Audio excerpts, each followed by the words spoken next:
पत्नी कहती है तो सौभाग्य है, ये तो पहनने दिया कीजिए।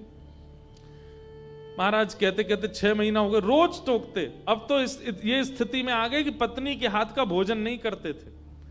वो रोटी बनाती, बोले मुझे नहीं पाना, और अपनी दुकान पर जाके वो दुकान के बालक से कहते अपने घर से बनवा ला।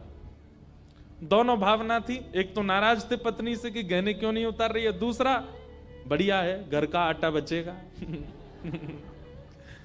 इतने कंजूस।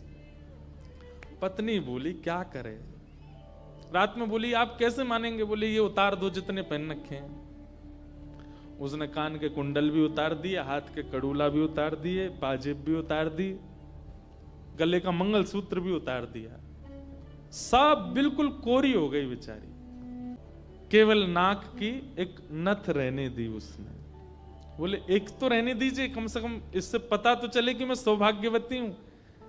भाई सारे गहने उतार देना मां के लिए अशुभ होता है।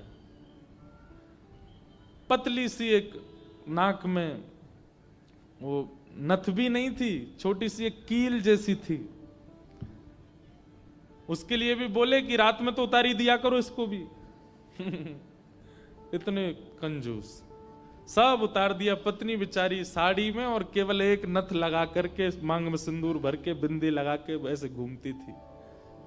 शादी ब्याहों में जबरदस्ती नहीं जाते थे। एक दिन पहले अपने आप को बुखार में हूं ऐसा बोल देते थे, क्योंकि गहने निकाल के देने पड़ेंगे, पहन के जाएगी। इतने कंजूस। कभी कभी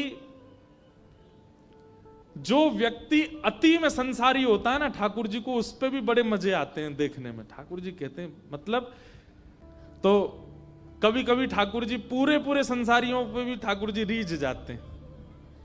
ठाकुर जी बोले भाई ये ब्राह्मण देवता बड़ा बहुत अच्छा लग रहा हमको। क्यों? बोले इतना कंजूस तो हमने कभी नहीं देखा है, बहुत भयंकर कंजूस है। ठाकुर जी का मन आ गया उस पर। अच्छा, जो पत्नी थी ना सरस्वती देवी, वो बड़ी भक्ता थी।